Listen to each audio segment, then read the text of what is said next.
Hello everyone. If you like what I'm doing here, please consider subscribing, liking, and commenting. It would really help the channel out quite a bit. Thank you very much.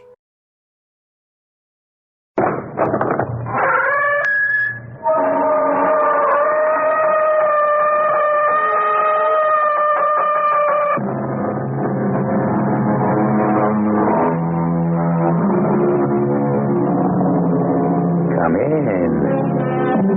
Welcome. I'm E.G. Marshall.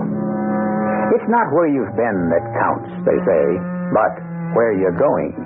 But perhaps it's wise to stop once in a while and take a long look in both directions. That was indeed a giant step from Kitty Hawk to the moon. Not so great, however, as the leap from the universe of Isaac Newton to that of Albert Einstein. Professor Einstein, like Alice's rabbit, dropped us suddenly into a wonderland where space and time and weight have lost their ancient meaning.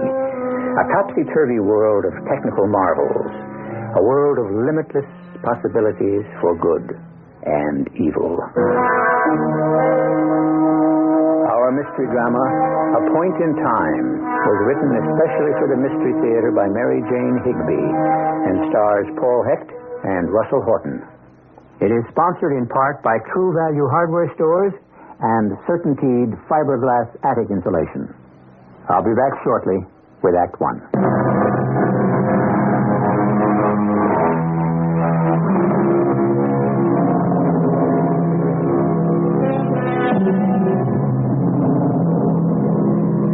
There is an unseen force that governs our lives.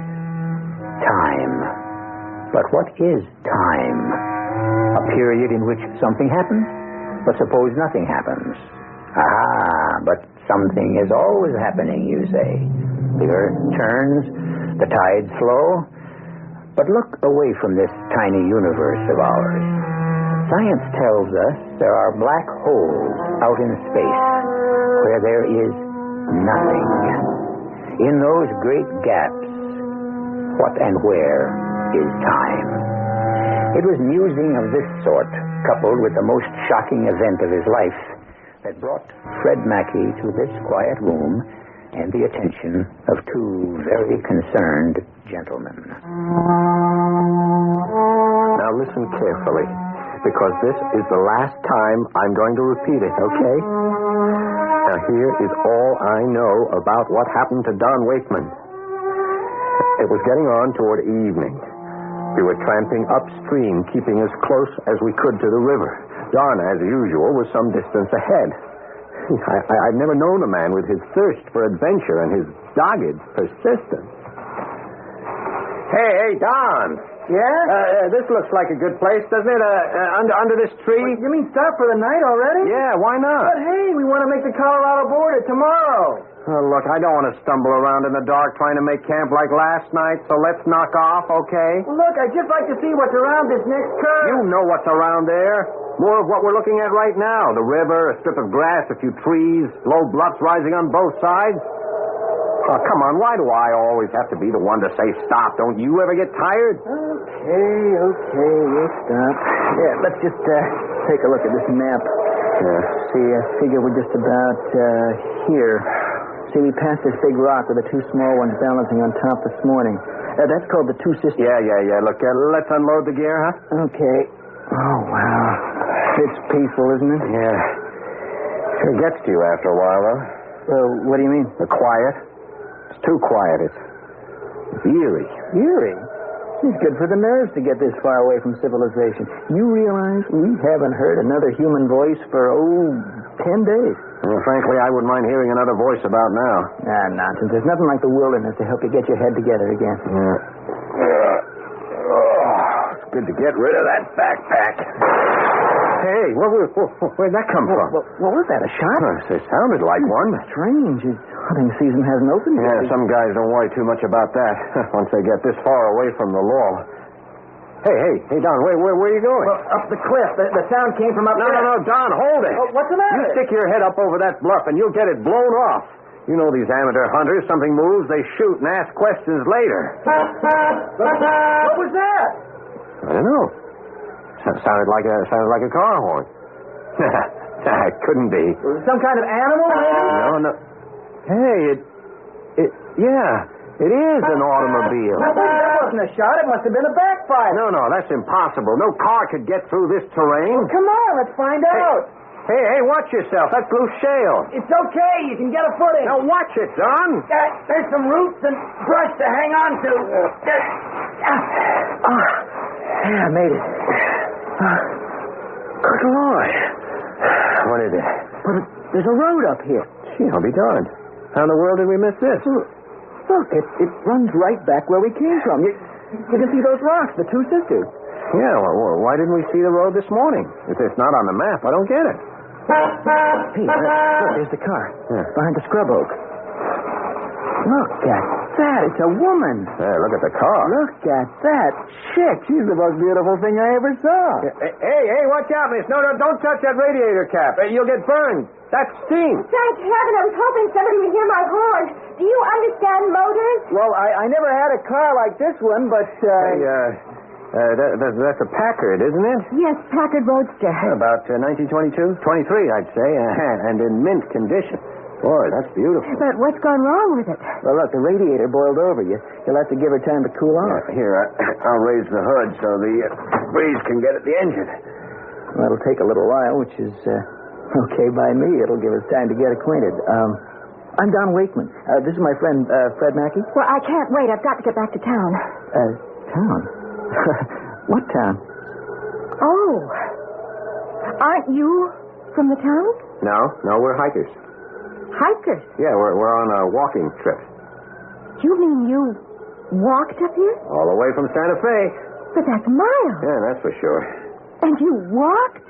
Why? Yeah, that's a good question. Ask him. He's the nature lover. What town do you come from? Silver Strike. Silver Strike? Well, I never heard of it. It's not on the map, is it? Oh, it's just a small mining town. We're mighty proud of it, though. Yeah. Now, I know a lot of guys who come up here hunting every year, and nobody ever said anything about a town. Want to see it? Hop in. I'll take you. Well, nothing I'd like better, but you're going to have to wait for that engine to cool. No, I've got to get back immediately. Look, Fred, why don't we go down to the river and get some water for the radiator? No, you can't put cold water in there. You'll crack the block. We'll make a fire. We'll warm the water. Well, you'll come back, won't you? You won't leave me here alone. You bet we'll be back. You'll like Silver Strike. It's a pretty town. If it's half as pretty as you are. Quit your kidding. I'm not kidding. You're really something. You're some chic yourself. What? Yeah. We'll be right back. Okay, kiddo. Hey, what's the rush? What a beautiful chick. Would you take it easy? She's not going anywhere. She can't, not till that engine cools. Hey, you know that's a fantastic antique, that car? It's worth a lot of bread, you know. Imagine finding a magnificent creature like that out here in the middle of nowhere. Hey, Don, you know what she reminds me of? An old-time movie star, Clara Bow. You ever see a picture of Clara Bow? Yeah. I mean, didn't you notice that this girl looks just like her? Hey, you're right. She does. You know, that figure and that hair. I've always been crazy about red hair. Well, look, you gather up our stuff while I heat the water. We are going to spend a couple of nights in Silver Strike. A couple of nights? Mm-hmm. I thought you were set on Colorado by tomorrow. Colorado can wait. But that girl... Man, my fate is calling to me from a 1923 Packard Roadster. From the moment he laid eyes on that woman, Don Wakeman was doomed. Well, we finally got her car started. He jumped into the seat beside her. I struggled into the rumble seat with our camping gear. He never took his eyes off her face during the short drive. But when we got into Silver Strike, even Don sat up and took notice. Hey, what is this, a movie set? Where did all the Model Ts come from? Hey, and that horse with a milk wagon? Hey, how about that, an ice wagon? Hey, look down there, Don. A barber pole. And a cigar store Indian. Oh, hey, I get it. You're having a celebration. The bicentennial, right? What bicentennial? What bicentennial? You haven't heard of the bicentennial? No. Oh, come on. You can't be that far out of the action up here. Well, I guess we are a little bit out of things. Oh, that's my house, on the corner. Want to come in? Well, I don't see why not. Don, it's getting a little late. I don't think... I'm coming. Where have you been? We're searching for you. The Don Roadster broke down. You went outside bounds on the first day, completely against regulations. And you took this pair with you. What unit are they from? They are not townspeople. You're not above the rules, Ella. Carl, these are visitors, not townspeople. Oh, visitors. Well, welcome to Silver Strike. How did they manage to get up here? They walked all the way from Santa Fe. Well, I'll be doggone. I thought that would surprise you. You see, we don't get many visitors up here. And the hunting season, I should think you would. Well, now, if you fellas walked all the way, you must be about tuckered out. Yeah, that's for sure. Come on inside. Now, look, it's really getting late, and we better be going. Confidentially, I got something special in the way of liquid refreshment. You know what I mean? I could do with a drink, Fred. Sure, you could. Well, come on into the house. This is none of your lousy bootleg hooch. I got the real thing. Bottled in bond. Fella smuggled it in from Mexico. Come right on in. You can just drop your backpacks here in the hall. Yeah. Zella, honey, run out to the kitchen and fetch the bottle Jose brought back. Bring 4 glasses. You've been a bad girl, but I reckon you can have a little snort, too. Hot dog. Be right back. Silly little flapper. I guess I've spoiled her. Well, come into the parlor. Take the load off your feet. Oh, thanks. Boy, am I bushed. You'll find Silver Strike a friendly town. Carl, I don't see it. Back of the shelf, hon. It's kind of tough to get at. Reckon I better go myself. Top shelf, hon. Well, that is one strange pair. You think he's her father or her husband? It's hard to tell. It's funny, the way they talk, both of them. Yeah. Like they're back in the 20s. Yeah, a couple of weirdos. Now, wait a minute. I wouldn't say that. That Zella is a sexy little dog. Yeah. You know the town, it doesn't look real? I mean, it's like you said, a fake movie set. Dang prohibition law. Maybe all right for them cookie pushers back east, but when a man's been working all day, he needs a drink. You still have prohibition? Yeah. It dries the bone. Well, here's mud in your eye. Down the hatch. Here's to you, lovely lady. Liquid lightning. That's what they had in that bottle. Well, when my breath came back and my eyes cleared, Zella was smiling her weird little smile and Carl rambling on in his 1920s slang. I wanted to say something, but I couldn't get my head together. I was numb. Time stood still. Then Don slumped out of his chair. Carl laughed. He bent over Don, then turned to me, his breath hot on my face. Well, that took care of them for the time being. Well, now, Zella, my friend, you have some explaining to do. You want to do it now, or shall we liquidate our visitors first?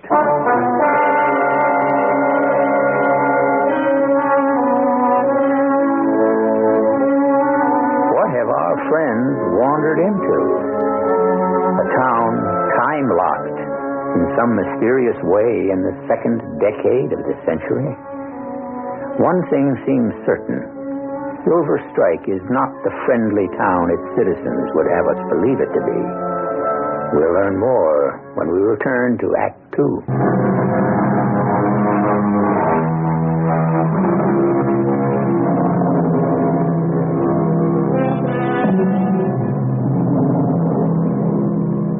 In the wilderness, far beyond Santa Fe, there is a sign. Silver Strike, altitude 8,000 feet, population 10,000. A casual visitor to the town might think he had slipped back into the early 1920s. The little boys wear knickerbockers, and the little girls have bows in their hair. The prevailing mode of transport is the Model T. But the sign goes on to say, a friendly town.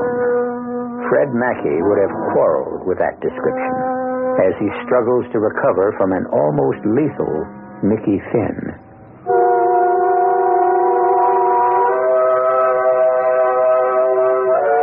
I think it was the jackhammer in my head that finally brought me to. Every nerve in my body quivered and ached. The soft chime of a clock striking 10 sent a shiver of pain through me. Moonlight streamed in the window and fell across Dawn, sprawled on the floor where that rotten booze had flung her. Through the closed door of the kitchen, I could hear voices hot with anger. No, you're not going to kill them. Not till I get the information I want. I know what you want out of them, and it's not information.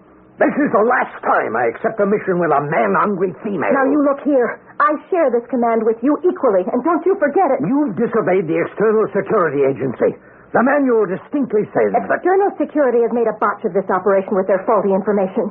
I'm trying to save it. What faulty That information? is just the point. I don't know. But one thing is certain. Before we go ahead, we'd better find out. Bunkum. Oh, you are such a fool. I don't know why they sent you on this expedition. Because you couldn't have got here without me. I'm the only chronologist who could chart the trip. Yes, you know time sequentials, and that's all you do know. This is a useless argument. No, please, Carl, listen to me. There's a big mistake of some kind, and we can find out from these men what it is. There is no mistake. I know there is. They spotted it the moment they got here. The town amused them. They laughed. This was their last laugh. I intend to follow my orders, as given in the manual. Carl, we can't just blunder blindly ahead. I am going to follow orders, to the letter. I refuse. You refuse to carry out the mission?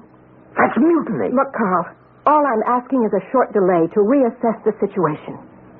Well, I suppose we're going to be so pig-headed about it. But these men are not leaving here alive. And that's final. That was all I needed to hear. I managed to drag Dawn out into the hall. He was a dead weight. A bowl of white flowers gleamed in the moonlight near the door. I threw them on the floor and poured some of the water in his face. He stirred slightly. Don. Come on, Don. Wake up. We got to get out of here. Don, I hate to do this, but... Ow. Come on, you got to come out of it. Stop that. Come on, get up. Come on, get up. Okay. Let's try something else. Ow! Get that out. Quiet. Gonna break my arm. I'll twist it off if you don't wake up. Now listen to me. We've got to get out of here now. Okay, come on, get up. Get up. Yes, you can. Come on, up on your feet. Okay, here we go. I'll help you. All right, now lean on me. What's the idea? They're going to kill us. What? They are planning to kill us. Now, can you walk? Well, yeah. Okay, come on. There we go. What's this? Your knapsack. Come on, grab it and let's go. Where are we going? Back to the river. Come on. Find a motel. I gotta lie down. I'm sick. We've got to get into hiding. Damn, they're going to spot us a mile away in this moonlight. Come on, let's go over here. Over here in the shadow of the trees. Oh, wait. I better go to the police. No, I don't trust anybody. This whole setup, this whole town seems phony to me. Probably imagination. John, if you don't pull yourself together and get tracking, so help me, I'm going to leave you. Now try, man. Okay. That's better. Here comes a car. You hit your ride. No, come on. Stay back here in the shadow. What's going on here? Oh, it's nothing. My friend's been sick. He's all right now. Thanks for stopping. We're okay. What are you fellas doing on the street this time of night? I was just passing through town. We're backpackers. Backpackers, huh? Looks more like vagrants to me. Now, you hold everything till I come around and get a look at you. Yeah. Don't try to pull any fast ones. I got a gun on you. Sick, huh?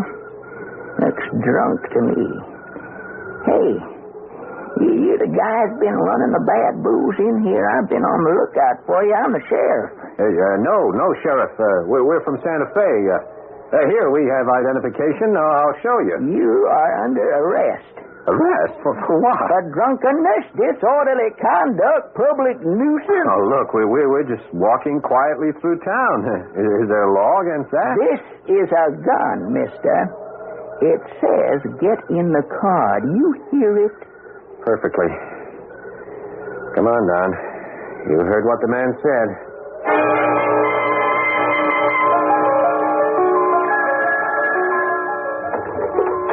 Sheriff's office.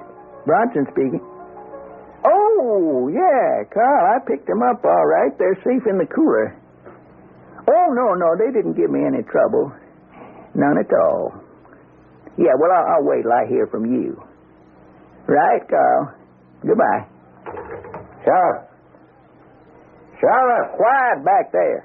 Sheriff, haven't you overlooked something? Hey, well, what's that? The small matter of our rights. I mean, you failed to tell me my rights. What rights? Well, for starters, Sheriff, I have a right to a phone call. I'd like to talk to my lawyer in Santa Fe. We could hear you. Wouldn't argue so much if I was you. You lousy... Cool it, Fred. Look, this is a damned outrage. Shut up. That's the way we like things in Silver Strike. Nice and quiet. Don, we're in a real jam. And that guy Carl, he really means to kill us, you know. Damn near did. What do you think he put in that booth? Listen to me. We got to get a couple of things straight around here. Not now. I got to lie down. You can't. And look, this is important. They'll probably separate us for questioning. Don't give them any information. You understand? None. I must have been rat poison. Look, Don, pull yourself together. Did you hear what I said? Oh, yeah. Don't give him any information. Right.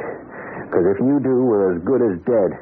The only reason we're alive now is because that woman thinks we know something she wants to find out. So hopefully we are safe till she does find out, whatever it is. Oh, look, I can't follow all this. I gotta lie down. Look, they've made some kind of mistake. She thinks we know what it is. What she actually said was they spotted it the moment they drove into town.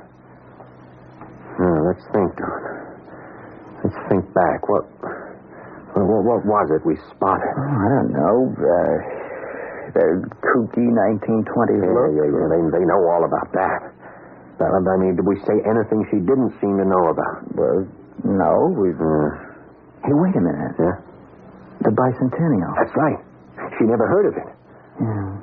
But what puzzles me is that they talk like they really are in the 20s. Well, maybe they are. Maybe we've slipped back in time. What do you mean, slipped back? I saw this movie once about a fellow who slipped back 200 years. Yeah. All the women wore hoop skirts. Man, you must be hungover. Oh, no. A hangover would be a relief compared to this. Look, there's got to be a perfectly natural explanation. And we'll find it out if we ask ourselves the right questions.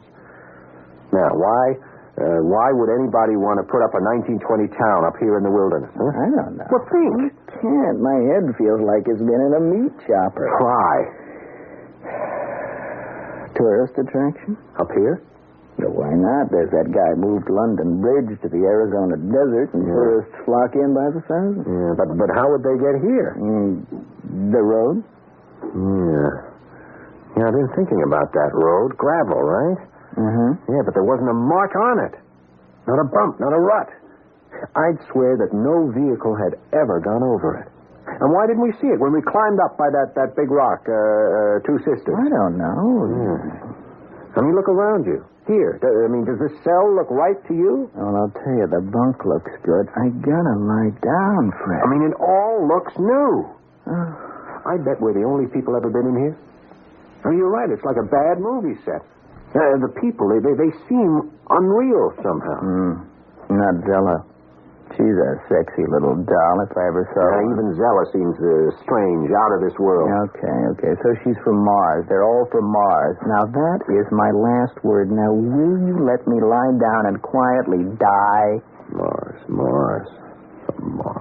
Oh, man, you're in worse shape than I am if you think I meant that. Now, spaced out I may be, but I still don't go for flying saucers. Don stretched out on one of the cots and passed right out again. The fatigue and the hangover finally got to me, too, and I had to lie down. I didn't wake up until late afternoon, and when I did, I rolled over, looked around, and I sat up with a start. Don was gone. Don! Sheriff! Quiet! Sheriff, where's my friend? Quiet! Back Sheriff, there. Sheriff, come here. Quiet now. They can hear you out on the street. Now, what's eating? Where's my friend? Well, your friend, he left. Yeah, I can see that. Where is he? Well, now, I don't recollect him leaving no forward address. Look, how did he get out? He walked. He just opened the cell door and he walked out? Well, that's about the size of it. Okay, well, then let me out then, too. Oh, sorry. Well, you won't let me out, huh? That's about the size of it. Why not? I ain't had no orders let you out. Well, who gave the orders to let him out? A lady come down here with an order from the mayor. They left together? That's about the size of it. That was when I began to lose hope. Don never could resist a pretty woman. And I'd never seen him as hot as he was over this Zella. If she got him alone for 20 minutes, I felt sure she could get anything she wanted out of him. It was 2.5 days before I saw him again. Open up, Sheriff. He's coming with me. Don! Where the devil have you been? Here, Sheriff. Here's the order. You'll see it's okay. Yeah, it seems in order, all right. Well, my friend, you're a free man. Here's your knapsack. Everything's there. You better check it for yourself, though. Don, what's been going on, eh? So long, folks. Don't you take no wooden nickels. Hey, I'm going to sue you. I'm going to sue you in this town for everything you've got. False arrest. Tell it to the Marines. I'd like to push those ugly teeth down his throat. Hey, take it easy. Where have you been? I've been with Zella. Yeah, I gathered that. I suppose you've told her everything you know? No, I've told her nothing. Yes. Now, look, you're wrong about Zella. She's the most gentle, most tender woman I've ever known. Oh, man, I was afraid of this. You and I have got to have a serious and a calm talk. Okay, but let's get out of this pest hole of a town first. We can't. We can't get out. What do you mean we can't get out? It's no use. What's going to stop A us? lot of things. The security here is not to be believed. Now, this is going to be hard for you to grasp. It was hard for me at first. You were right about Silver Strike. This town is only 3 days old. What? It's an invasion base. I don't get it. What are you talking about? Infiltration from another planet. What? It's true. These people are all part of an invasion force like commandos from outer space. You're kidding. No. They are going to take over the Earth. And they can do it without firing a shot. See, they have orders not to scorch the land. They need it. They've exhausted the resources of their own planet and 5 others besides. They are going to take over the Earth and plow it under for farmland.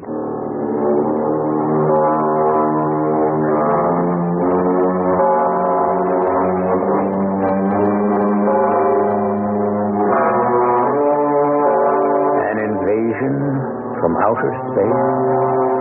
I hasten to remind you that we have only Fred Mackey's word for what happened that day in the remoteness of the Sangre de Cristo Mountains.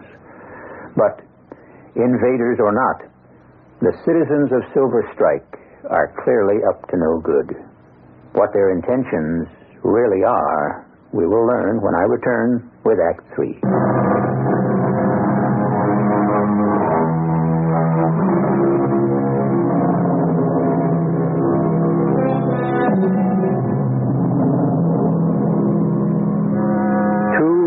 Hikers in the mountains, not far from the rise of the Rio Grande, have stumbled into a town redolent of the atmosphere of the early 20s. To Fred Mackey, the inhabitants resemble the characters in a silent movie. But his friend Don Wakeman insists they are invaders from outer space. It's inevitable, Fred. They're going to conquer the world, and swiftly. You are asking me to believe that this yokel of a sheriff and that idiot Carl are really spacemen? From a flying saucer? Of course not. They don't use vehicles. They haven't for centuries. Well, then how did they get here? Space compression. Space compression? Yeah. Look, there's a lot of space inside the atom, you know? It's mostly space. Well, they prefabricated a town like Silver Strike, compressed the component atoms, and reduce it with all its inhabitants to a speck of energy. Then they send it out on a beam. A beam? A beam that travels many times the speed of light to any point in the universe. Yeah, then I suppose they pull the atoms back up again? Exactly. Oh, look, that woman is kidding you. This is ridiculous. Take a look around you. They're stupid. They're like hillbillies. That Carl, he's completely ape. Yeah, well, Zella agrees with you about him. She said he's basically dull-witted, but he's a trained chronologist. What in the world is that? A time navigator. You see, when you travel through space, you travel through time, too. Well, it's very involved. Oh, come on. You know what I think we've stumbled into? Some kind of kook commune. Oh. I told Zella I wouldn't get anywhere with you. One last time, Fred. This is it. You understand? This is it, the end of our civilization. We can't fight it. The technology of these people is centuries ahead of ours. Where did she say they came from? A planet called Agantha. Agantha? Yeah, it's in another galaxy. To them, Earth looks like a lovely little greenhouse. You see, they've exhausted Agantha's resources. We are the two luckiest men on Earth, you know? Thanks to Zella. Well, how'd you figure that? They need us. See, their advanced intelligence agents have failed them somehow. At least Zella thinks they have, and she's afraid to proceed without better information. If we cooperate, they'll make us technical advisors, officers in their army. Otherwise... Yeah, otherwise? Carl wants to blot us out. Instantly, without leaving a trace. You really believe this? Huh? I believe what I saw. All right. Now, wait a minute. If they're from another planet, how come they talk like Americans, Well, they've been planning this operation for years. They've been trained for it since childhood. All right. But then why the 1920 masquerade? I don't know. Yeah. Well, fortunately for us, the operation got fouled up somehow. Somebody goofed. Do you know what you're saying? We've run into a huge, a cosmic snafu. Okay, well, let them figure the way out of it. They're getting no help from me. John, honey? Oh, hi, Zella. Well, did you have a good talk? Hello, Freddie. Feel better, kiddo? I brought you a root beer. Yeah, I had one drink with you. I haven't recovered. Thank you. Oh, that was Carl's idea. He's a bungler. I hated to have him included in this mission, but we had to have a time navigator. I handled the space trajectory myself, and I'm proud of what I did. Not 15 miles off, but the time projection is tricky, too. So, we have to put up with that dumbbell, Carl. Now, what we want out of you boys is simple. Just tell me what it was about this town that struck you as off-key. Oh, no, I'm not telling you anything. All right, you get that straight right now. Neither is my friend here, if I have anything to say about it. John, darling, I'd hoped you'd explain to him. Freddie, listen, I'm trying to save your lives. Tell me, why doesn't Silver Strike look like your average American town? It must be the time element, Zella, the 1920s. All right, Zella. What have they told you? Look up there. What? In the sky. What is that thing? What it looks like? A flying ship. But it's huge. What is it? Is it an Earthship? Yeah, it's a jet, all right. Jet? Yeah, jet-propelled airplane. Jet propelled. Carl, did you hear that? There's your proof. Earth has only small cockpit planes, hardly bigger than automobiles. That's what we were told, isn't it? Yes, but... And look up there. Now can you see that something's wrong? Advanced intelligence told us nothing of aircraft of that size. Son, what did you say about the 1920s look? Well, the Model T Fords, all the horses... What is the date? The date? Well, it's the 5th or 6th. I'm not sure. No, the year. The year. The year? Well, it's 1976. 1976? No, it can't be. 1976. Well, that puts another light on things, doesn't it, Carl? The Advanced Information Agency didn't fail us. You did. You bungler, you fool. This is all your fault. Zella, I can explain. You had charge of the time schedule. You brought us in 50 years late. I don't see how I could have. Oh, what will we do, Zella? We'll have to abandon our plans and get back to Agantha immediately. Yeah, they must be wondering what happened to you. We can't salvage this operation. Carl, alert the members of the expedition. We leave Earth within 12 hours. What shall I do with this pair? John, darling, you're coming with me, aren't you? You know I am, Zella. Any time, any place. John, no. Now, come on, wake up, man. You can't do this. I am going to go with the woman I love. We'd better take them both with us. We'd better have something to show on Agantha for all the money we spent on this expedition. Otherwise, they'll tear us apart. Oh, no. You're not taking me back. No way. It's your only hope for survival, Fred. They're bound to win. Now think. We'll be the first, the only Earthmen to reach out beyond the stars, to see what lies beyond the Milky Way. I don't want to see beyond the stars, and I sure don't want to be reduced to a speck and shot out into space with Carl in control. Okay. I use the ion redactor on him. No, No. Let him go. Please. Zella. I can't do that, Don. Zella, if you destroy him, you'll have to kill both of us. Don, it's impossible. I'm sorry. You know how I feel about you, Zella, but I can't stand by and watch you kill my friend. Just free him. Let him go, and I'll come with you. I can't free him. We can't leave him here to spread rumors to warn the Earth people. Let him talk all he pleases. Nobody will believe him. I promise you. Nobody will ever believe him. And nobody has believed me so far. Oh, I understand why. The region has been thoroughly explored, and there's no evidence of a town ever having been there. No sign of burned ground from a blast-off either. But you see, it wasn't like that. There was no blast-off. When they were ready to go, Don and Zella walked with me to the edge of town. Don't look back. The light will be too intense for your eyes. Don, you sure you won't change your mind? I'm standing on the brink of the greatest adventure of the ages. Nothing in the world could make me turn back. We'll be back in less than a year. We never give up. And when we come back, I'll get to you first, Fred. I'm going to save you in spite of yourself.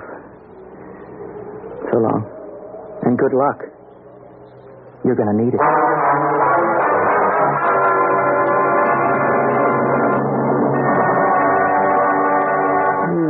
You say there was no sign of the town ever having been there? No, Doctor. Well, it's the same story you told me nearly a year ago when you first came down out of the mountains. Well, I was badly shaken by the experience. But, Doctor, as you can see, I'm perfectly well now. I'm ready to go home. Well, now, we think we're certain that you'll feel even more secure in your recovery if you take a longer period in a stress-free environment. No, Doctor, I don't need it. I really don't need it. We've located a splendid place, Mirror Lake. It's run by Dr. Cumberland. No. Excellent therapist. No, my nerves are as steady as yours. There's a man here from Mirror Lake. Look, never mind, Doctor. I'm fed up. Look, do you hear me? I've had it with you people. That's patient transportation. No, I'm not going. I'm not going. No. Dr. Sittery, Patient Transportation Service. The receptionist told us to come right up. Yes, come in. I'm Al Freeman, Doctor. Don, my God, you've come back. This is the patient? Doctor, here's my proof. This is Don Wakeman. No, Mr. Mackey, this is Mr. Freeman. This is Miss Michaels. How do you do? It is her. It's the woman from again, Zella. I told you. It's too bad. He's been perfectly lucid until now. You have the impression we've met before, Mr. Mackey? Yes. Well, we've come to take you with us. You've come to take me with you? Yes. To a very nice place. Oh. Are you ready to go? Yeah. Sure, I'm ready to go. Well, splendid. Yeah, I'll go. Splendid. Goodbye. Just a moment. There are some papers that must be signed. Sure. Give me a pen, eh? Here you are. Thank you. Mr. Mackey, I'm sure you'll be glad you made this decision. Keep in touch with us. We're interested in your progress. I hope you'll let us hear from you. Oh, you'll hear from us, all right. That's for sure. You'll hear from us sooner than you think.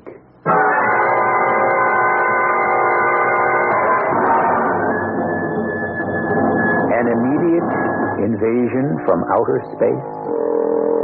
Well, now, with all its recent probing, science has yet to receive the slightest indication of sentient beings out there. But before you go to sleep tonight, consider this fact. Within the area of the sky known as the Bowl of the Big Dipper, within that area alone, there are discernible 2 billion stars. Can you believe that in all that vast array of worlds, there is nobody? I'll be back shortly.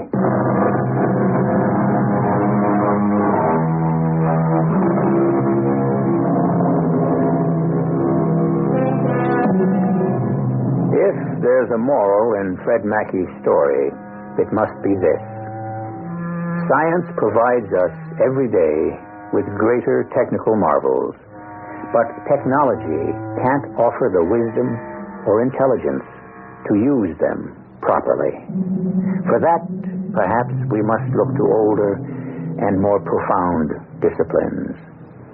Some 5,000 years ago, we were given 10 precepts which, carried out to the letter, would bring us into accord with nature and our fellow beings. And that would indeed be a giant step, greater by far than the leap from Kitty Hawk to the moon.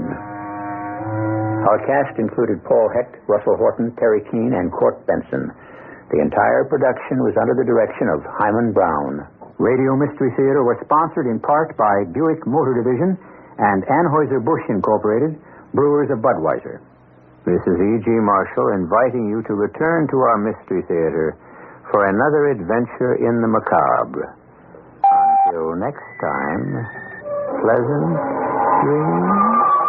The preceding program furnished by CBS Radio.